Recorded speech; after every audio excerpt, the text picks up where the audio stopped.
ধরে কোনো ফুল ফোটেনি, আজ সেই গাছে একটি সুন্দর স্নিগ্ধ গাঢ় নীল রঙের পদ্ম ফুটে আছে। সূর্যের সোনালি আলো লেগে পদ্ম ফুলের পাপড়িগুলো যেন হীরের মতো ঝলমল করছে। এত বছর ধরে তার যত্নের ফসল আজ যেন মুখ তুলে চেয়ে দেখল। এই দৃশ্য তার চোখে যেন এক অলৌকিক অনুভূতি জাগালো। নীলুও আনন্দিত হয়ে সেই ফুলের দিকে ইশারা করল। তার চোখ দুটো আনন্দে চিকচিক করছিল।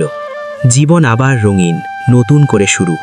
সেই অলৌকিক দৃশ্য দেখে রঞ্জনবাবুর মনে হলো তার দৃষ্টিশক্তি পুরোপুরি না থাকলেও মনের চোখ দিয়ে তিনি পৃথিবীর সব সৌন্দর্য দেখতে পাচ্ছেন। নীলুর নীরব উপস্থিতি, তার অবিরাম ভালোবাসা এবং এই নীলপদ্মের অপ্রত্যাশিত প্রস্ফুটন যেন তার জীবনে এক নতুন দিগন্ত উন্মোচন করল। তিনি বুঝতে পারলেন, জীবনের পথে যতই অন্ধকার আসুক না কেন, বিশ্বাস আর ভালোবাসার এক টুকরো রোদ সব কিছুকে আলোকিত করতে পারে। তিনি দ্রুত হাতে তুলি আর রং বের করে আনলেন। বহুদিন পর আবার তিনি তুলি হাতে নিলেন। তার চোখে যদিও আবছা দেখছিলেন, কিন্তু তার মন যেন সব রং স্পষ্ট দেখতে পাচ্ছিল। নীলু তার পাশে বসে রইল, মুগ্ধ দৃষ্টিতে দেখছিল রঞ্জনবাবুর হাতগুলো ক্যানভাসে কি সুন্দর এক জাদু তৈরি করছে।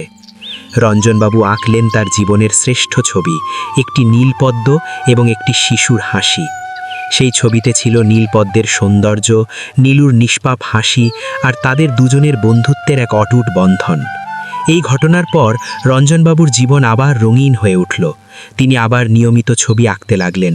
নীলু রোজ আসত, তার পাশে বসত আর তার কাজে উৎসাহ দিত। রঞ্জনবাবু শুধু নীলপদ্ম আর প্রকৃতির ছবি আঁকেননি, তিনি নীলুর মুখের হাসি, তার চঞ্চলতা, তার নীরব ভাষা সব কিছুকেই তার ক্যানভাসে ফুটিয়ে তুললেন। গ্রামের মানুষজন যখন তার নতুন ছবিগুলো দেখত, তখন তারা রঞ্জনবাবুর চোখে এক নতুন দীপ্তি দেখতে পেত, যা আগে কখনো ছিল না। রঞ্জনবাবু তার জীবনের শেষ দিনগুলো পার করলেন নীলুর সঙ্গেই। তাদের নির্বাক বন্ধুত্ব গ্রামের এক অন্যতম উদাহরণ হয়ে রইল।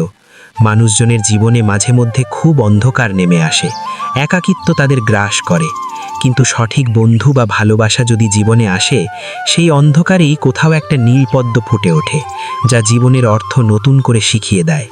রঞ্জনবাবু এবং নীলুর এই গল্প প্রমাণ করে যে বন্ধুত্ব কোনো ভাষা বা বয়সের তোয়াক্কা করে না, এটি কেবল হৃদয়ের এক গভীর অনুভব।